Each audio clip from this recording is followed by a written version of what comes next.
الحمد لله رب العالمين والصلاة والسلام على أشرف المرسلين أما بعد فأعوذ بالله من الشيطان الرجيم بسم الله الرحمن الرحيم ورتل القرآن ترتيلا صدق الله العظيم۔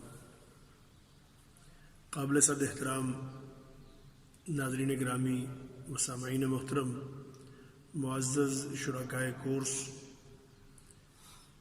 ہماری آج یہ کلاس نمبر 10 ہے۔ اس سے پہلے ہم تجوید کے مختلف مباحث پڑھتے ہوئے مخارج الحروف کی بحث ہم پڑھ رہے ہیں۔ مخارج الحروف میں اللسان سے متعلق ہم نے کل پڑھا کہ اللسان میں 10 مخارج ہیں اور ان 10 مخارج سے 18 حروف ادا ہوتے ہیں، جس کا بالکل ابتدائی حصہ ہم نے پڑھا تھا کہ زبان کا جو آخری حصہ ہے، جب منہ کی طرف سے دیکھتے ہیں اور آخر تک جو حلق کے ساتھ ملا ہوا ہے تو اس کو اقصی اللسان کہتے ہیں۔ اقصی اللسان میں 2 مخارج ہیں۔ پہلا مخرج قاف کا ہے جو نقطوں والا قاف ہے، تو اس میں جب اقصی اللسان اپنے مقابل تالو کے نرم حصے سے لگتی ہے، جس کو لحاظ کہا جاتا ہے، اس کے نرم حصے سے جب لگتی ہے تو اس سے قاف ادا ہوتا ہے۔ اسی طریقے سے اقصی اللسان جب اپنے مقابل تالو کے سخت حصے سے لگتی ہے، جو کہ اس نرم حصے سے قدر منہ کی طرف ہے، اس سے جب لگتی ہے تو اس سے کاف ادا ہوتا ہے۔ اور پھر وسط اللسان یعنی زبان کا بالکل درمیانی حصہ، وہ جب اپنے مقابل تالو سے جو کہ بالکل گہرائی میں ہے، اس تالو سے جب لگتی ہے تو اس سے 3 حروف ادا ہوتے ہیں، جیم، شین اور یا۔ اس کے بعد حافۃ اللسان کے متعلق پڑھا تھا کہ زبان کی یہ کروٹ ہے اور زبان کا یہ وہ حصہ جو داڑھوں کے مقابلے میں آتا ہے، تو یہ حافۃ اللسان جب مقابل داڑھوں سے لگتا ہے تو اس سے غاد ادا ہوتا ہے۔ یہاں تک ہم نے کل پڑھا تھا اور ان حروف کی کچھ ضرورت کے مطابق مشق بھی کی تھی۔ آج ہم اس کے بعد والے مخارج اور اس سے متعلقہ حروف پڑھیں گے۔ تو ان میں حافۃ اللسان میں ہی جو دوسرا ایک حرف ادا ہوتا ہے وہ لام ہے۔ یعنی حافۃ اللسان اسی طریقے سے زبان کا جو سامنے والا حصہ ہے طرف اللسان، یہ سارا جب آپس میں یہ سامنے والے دانتوں سے ملتا ہے، یعنی لام کے ضاد کے مخرج سے مزید جب ہم آگے بڑھتے ہیں تو سامنے والے دانت بھی اس میں شامل ہو جائیں اور زبان کا سامنے والا حصہ بھی شامل ہو جائے تو اس سے لام ادا ہوتا ہے۔ لام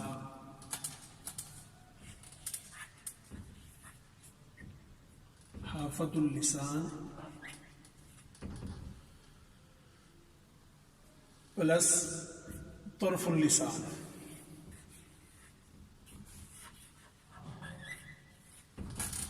حافۃ اللسان اور طرف اللسان۔ اب طرف کون سا ہے؟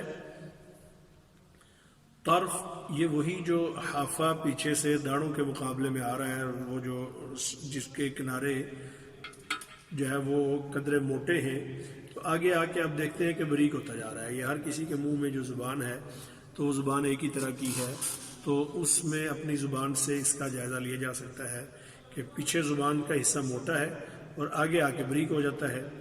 تو یہ اس طریقے سے سائڈیں جو ہے یہ حافہ ہیں جو کہ داڑھوں کے مقابلے میں ہے، جو کہ ضاد کا مخرج ہے۔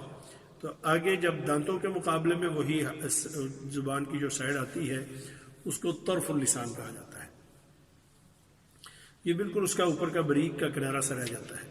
تو اس حصے کو جب سامنے والے دانتوں سے لگاتے ہیں اور حافہ کو داڑھوں سے لگاتے ہیں تو اس سے لام ادا ہوتا ہے۔ آپ ذرا ادا کر کے دیکھیں گے تو آپ کو اندازہ ہوگا لام لام۔ اور اس میں بھی پھر جو سامنے والا حصہ ہے تو وہ دانتوں سے نہیں، دانتوں کے اندر والے مسوڑوں سے وہ لگے گا۔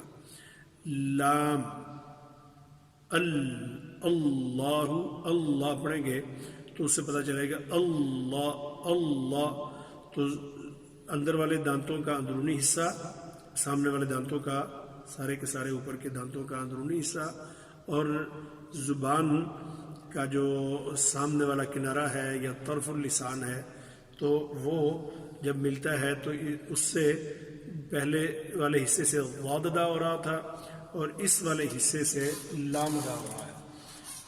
تو اس وجہ سے جس طریقے سے ضاد کو حرف حافیہ کہا جاتا ہے کہ جو حافہ سے ادا ہوتا ہے، تو اسی طریقے سے لام بھی حروف حافیہ میں آتا ہے. زبان کو، لام کو حروف حافیہ میں بھی شمار کیا گیا ہے، حروف طرفیہ میں بھی شمار کیا گیا ہے. اب طرفیہ میں دو حروف اور ہیں، ایک ہے نون جو کہ طرف اللسان سے ادا ہوتا ہے، نون، جبکہ وہ اپنے جو سامنے کے جو دانت ہیں ثنایا علیہ کے اندرونی مسوڑے، اور اسی طریقے سے اس کے بعد رباعی کے اندرونی مسوڑے، اور اس کے بعد رباعی کے بعد انیاب آ جاتے ہیں اور ضواحک، تو ان کے اندرونی جب مسوڑے ان کے ساتھ جب یہی طرف لگتا ہے تو اس سے نون ادا ہوتا ہے، جس کا ادا کرنا کوئی مشکل نہیں ہے، لام ہے یا نون ہے. اسی طرح یعنی اللہ، انا، تو یہ اندرونی مسوڑوں کے ساتھ لگ رہا ہے تو اس سے نون ادا ہوتا ہے، اور اسی طریقے سے لام ادا ہوتا ہے. تو یہ بھی حروف طرفیہ ہے.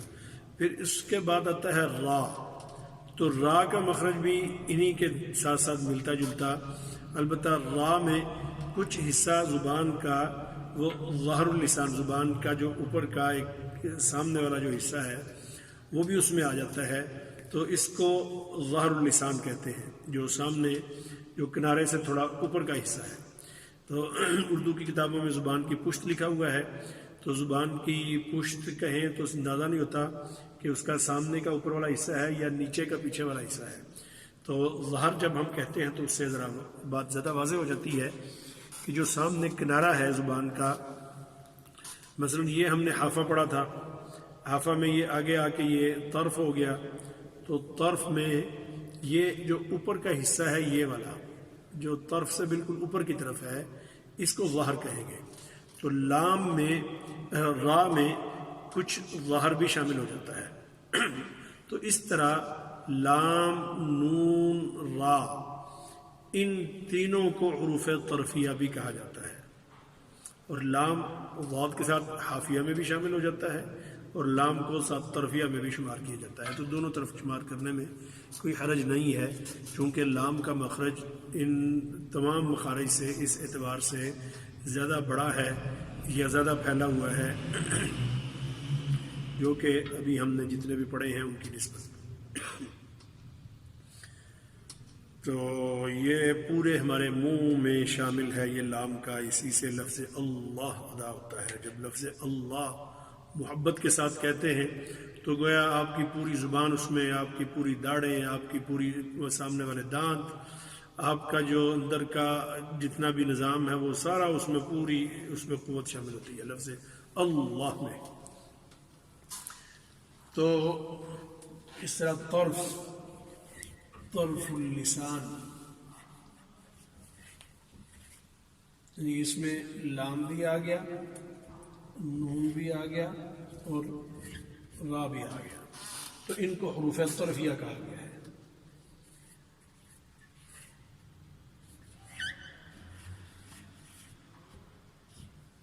حروف طرفیہ، البتہ تھوڑے تھوڑے خراب دوسرے حصے شامل ہیں جن میں بہت زیادہ مزید تفصیل میں اور گہرائی میں جانے کی اس لیے ضرورت نہیں ہے کہ یہ ادائیگی میں آسان ہے اور بالکل واضح ہیں، صرف اشارتاً میں نے آپ کے سامنے ذکر کر دیا ہے. تو یہ اس طریقے سے ہمارے گویا کہ یہ سارے لام کا مخرج علیحدہ ہو گیا، را کا علیحدہ ہو گیا، نون کا علیحدہ ہو گیا، لیکن ان کا نام ایک ہی آیا ہے. جس طریقے سے قاف اور کاف، ان دونوں کے مخارج تو علیحدہ علیحدہ تھے لیکن نام ان کا ایک ہی ہم نے رکھا کہ ان دونوں کا نام حروف لہاتیہ ہے. تو اسی طرح آگے جا کے پھر واد اور لام حروف حافیہ میں شامل ہیں، پھر لام، نون اور را ان کو حروف طرفیہ میں بھی شامل کیا گیا ہے. اس کے بعد زبان کا ایک حصہ ہے جس کو میں نے اشارتاً آپ کو بتایا ظاہر اللسان.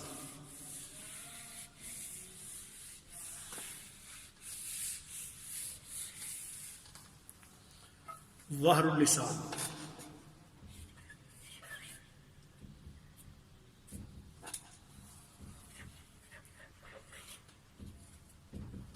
ظاہر، تو اس کو ظہر نہیں پڑھنا، ظاہر، ظاہر اللسان.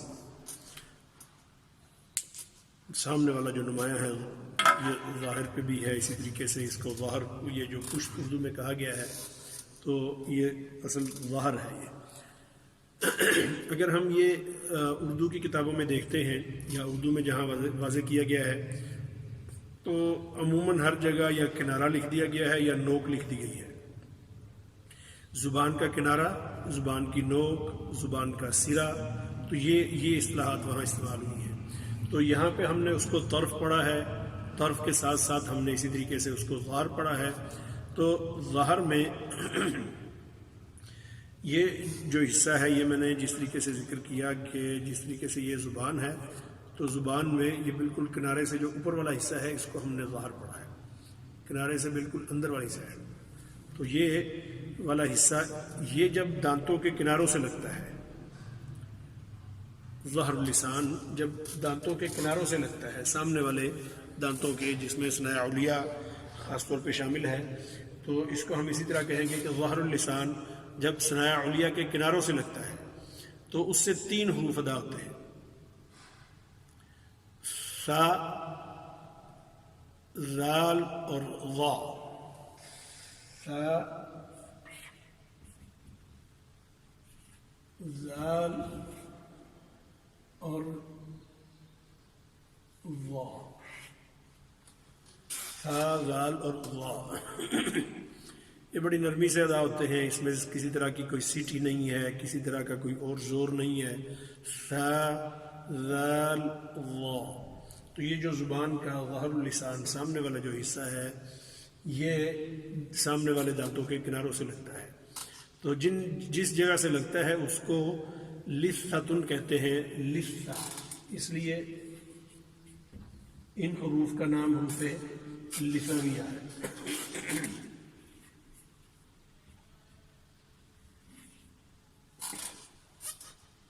تو یہ ادا کرنے بھی آسان ہے، کوئی مشکل نہیں ہے. تو البتہ صرف یہ اہتمام کرنا ہے کہ اس کو سین کی طرح اس کی آواز نہیں ہے، بلکہ سا، سا، اس. تو اس کر کے اس کو ادا کریں گے، جیسے اسمن گناہ، تو اسمن نام. تو دونوں میں فرق ہے. اور زال اور زا میں فرق کرنا ہے. جو را اور زا والا زا ہے آگے آ رہا ہے، تو زا، اور اسی طریقے سے وا میں بھی فرق کرنا ہے. وا اور واد، وا اور واد، ان دونوں میں فرق کرنا ہے ان کی آوازوں میں. اگرچہ آوازیں ان کی بڑی قریب ملتی جلتی ہیں لیکن دونوں میں فرق کرنا بہت ضروری ہے. جیسے انقض ظہرک، سورہ علم نشرہ میں، قرآن مجید میں ہے، علم نشرح میں انقض ظہرک، تو پہلے ضاد ہے پھر ظا ہے. تو دونوں میں فرق ہے، دونوں کی آوازوں میں بڑا فرق ہے اور معنی میں بھی فرق ہے. تو لثہ یا حروف لثویہ ان کو کہتے ہیں. پھر ظاہر اللسان کے بعد ہم آ جاتے ہیں، زبان کا ایک اور حصہ ہے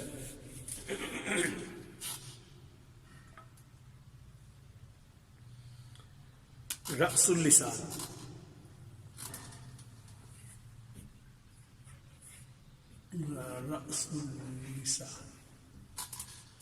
رأس اللسان یعنی زبان کی نوک بھی کہہ سکتے ہیں اس کو، زبان کا سرا بھی کہہ سکتے ہیں. رأس اللسان تو یہ بالکل جو سامنے والا جو زبان کا تیز جو حصہ ہے، اس کو حروف اصلیہ بھی کہتے ہیں، تیز دھار آلہ. یہ جو زبان کا سامنے بالکل نوک ہے، یہاں سے یہ والا جو حصہ بنتا ہے اس کا، تو سامنے والا بالکل جو طرف میں سامنے آ کے جہاں جمع ہو جاتا ہے، جو نوکدار جو زبان بنتی ہے، تو اس میں اس حصے سے وہ جب ثنایا علیہ کے اندرونی مسوڑوں سے جب لگتا ہے، ثنایا علیہ کے اندرونی مسوڑوں سے جب لگتا ہے تو اس سے تا، دال اور طا ادا ہوتے ہیں، تا، دال، طا۔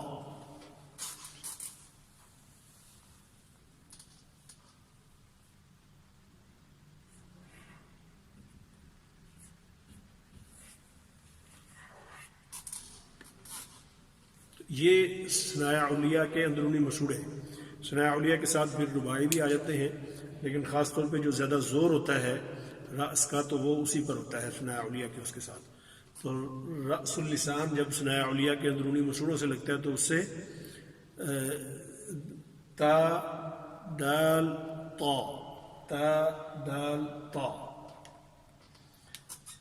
جس حصے سے وہ لگتا ہے اس کو کہتے ہیں نطعن، ایسے کھردرا سا ہے، جیسے وہ جو ہے نا یہ ہوتی ہے چٹائی جس طریقے سے ہوتی ہے، تو اس طرح کا یہ جو حصہ ہے اندرونی مسوڑوں کا، تو ثنایا علیہ اور رباعی کے اندرونی جو مسوڑے ہیں ان کے ساتھ جب یہ حصہ لگتا ہے تو اس سے یہ 3 حروف ادا ہوتے ہیں جو کہ ادائیگی میں آسان ہے۔ تا اور طا میں فرق ہے، تا باریک ہے، طا کو ہم موٹا کر کے پڑھیں گے، طا، طا، تا، طا، جبکہ دونوں کا مخرج ایک ہے، صرف اس کی تفخیم کرنی ہے۔ تو اسی طریقے سے دال، تا، دال، طا، ان کو حروف نطعیہ کہتے ہیں، نطعیہ۔ جو زیادہ ذوق اور شوق والے اور جن کے لیے آسان ہے وہ ان ساری اصطلاحات کو یاد کریں، جن کے لیے یاد کرنا مشکل ہے یہ ساری اصطلاحات، وہ بے شک ان کے آگے ان ناموں میں اور جو زبان کے جو مخارج کے نام ہیں ان میں بے شک نہ پڑھیں وہ، لیکن انہیں یہ پتہ ہونا چاہیے کہ اس حرف کی آواز کیسی ہونی چاہیے۔ تو ان کو حروف نطعیہ، تو اس مقام کو چونکہ نطعن کہتے ہیں اس لیے ان کا نام نطعیہ ہے۔ پھر اسی طریقے سے یہ رأس اللسان ہی جب نیچے والے دانتوں کے اندرونی ثنایا سفلا، تو ثنایا سفلا بس یہیں آ کے ان کی جو ہے نا آواز نکلتی ہے، یعنی یہی رأس اللسان جمع ثنایا سفلا،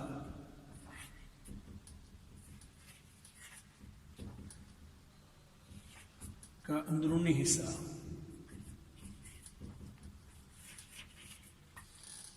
تو اس سے 3 حروف ادا ہوتے ہیں، زا، سین، صاد،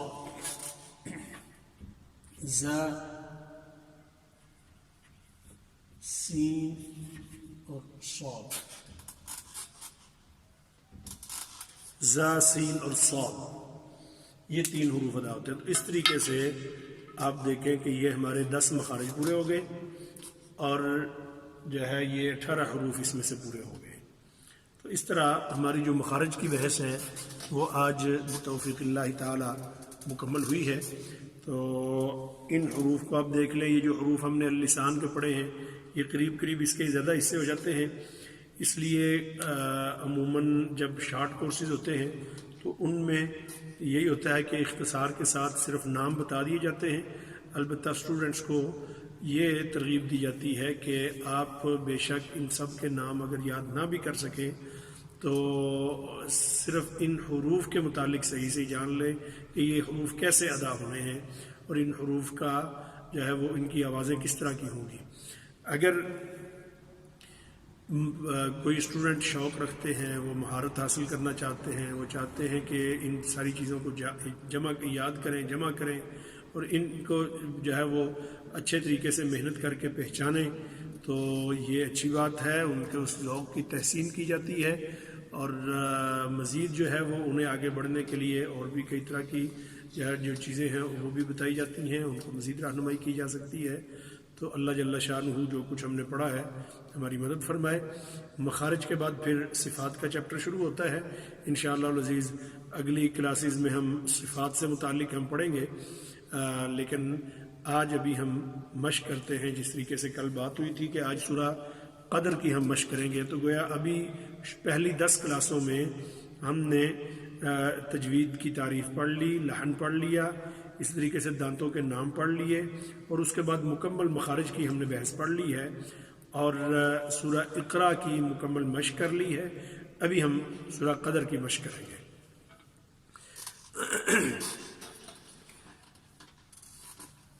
اعوذ باللہ من الشیطان الرجیم.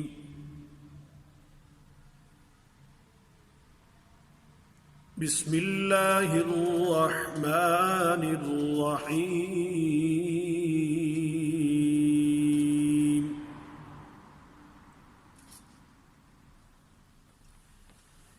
انا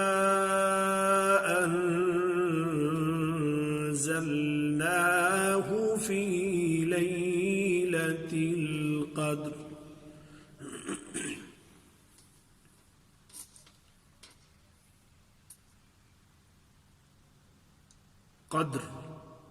قدر دال ساکن پر، اور اسی طریقے سے را کو بھی ساکن کریں گے، لیکن را کو موٹا کر کے تفخیم کے ساتھ پڑھیں گے.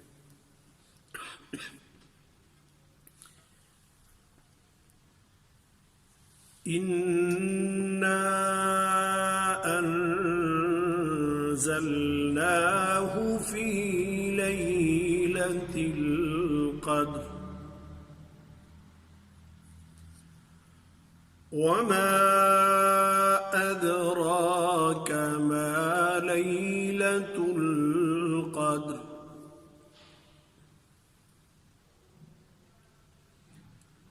وَمَا أَدْرَاكَ، وما کو دیکھیں، وما جو جھول کر کے نہیں پڑھنا، وما عربیت، وما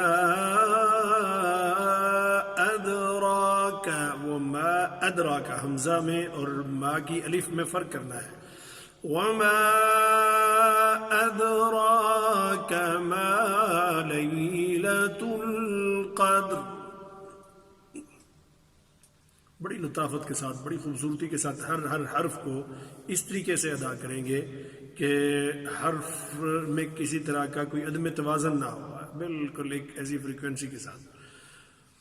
وَمَا أَدْرَاكَ مَا لَيْلَةُ الْقَدْرِ. لَيْلَةُ الْقَدْرِ خَيْرٌ مِّنْ أَلْفِ شَهْرٍ. لَيْلَةُ الْقَدْرِ خَيْرٌ من الف شہر. الفی شہر نہیں پڑھنا، الفی شہر. شہر ہا پر زبر بھی نہیں پڑھنی، شہر ہا ساکن کر کے پڑھنا، اور را کو بھی ساکن کرنا ہے، اور ساکن کرتے ہوئے را کو موٹا کر کے پڑھنا ہے، جس کے قواعد را کے احکام میں ہم پڑھیں گے انشاءاللہ.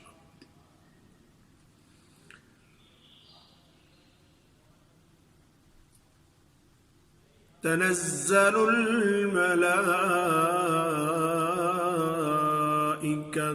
والروح فيها بإذن ربهم من كل أمر. یہ آیت ذرا زیادہ لمبی ہو گئی ہے. تنزل الملائكة والروح فيها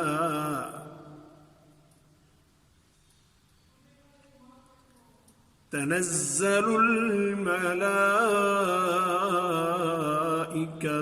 والروح فيها بإذن ربهم من كل أمر.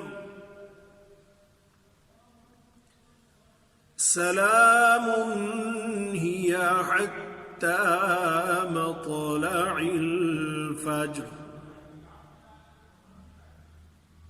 سلام هي حتى، سلام دیر نہیں کرنی، سلام هي حتى مطلع الفجر. فجر صدق اللہ العظیم.